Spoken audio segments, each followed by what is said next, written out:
Espanto.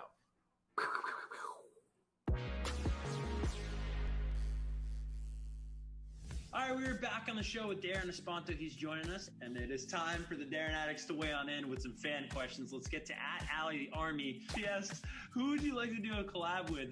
What music genres would you like to experiment with in the future? You know, like, it's a far reach, but I always say Bruno Mars, because, yeah. You know, like, who knows? I've already collaborated with a lot of the people I look up to in the industry in the Philippines, so yeah, Bruno Mars, if like internationally.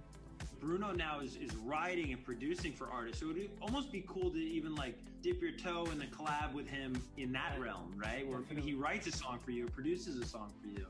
That would be really, really cool. Just to Ali's second half of that question, you know, any genres you're particularly interested in experimenting with? Well, most of the songs I've released before were like pop and ballads, so I'd like to get into more like alternative and also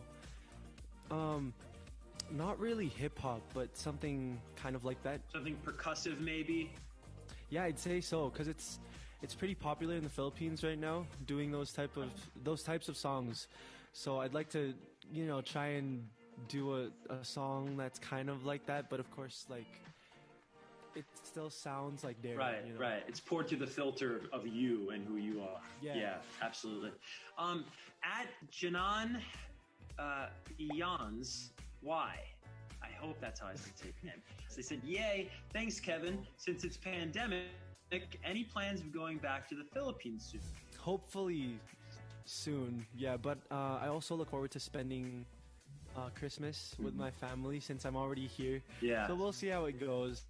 Yeah, but I really miss the Philippines and performing on a stage. @TheRain17 says, you entered the music scene at 13 years old. How did you cope with the pressure and homesickness working in the Philippines away from your family in Canada at such a young age? That must have been tough. Yeah, actually, I didn't cope with homesickness very well. I would always be emotional when fans would tag me in pictures of my family and I.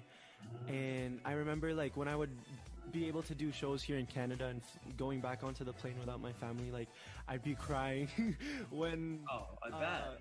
on a takeoff. So yeah, I didn't handle that very well, but you know, I got used to it over the years. Dude, I used to cry going to school when I was young enough, so I can't imagine, which was like two blocks away from our house. I can't imagine flying across the world, man.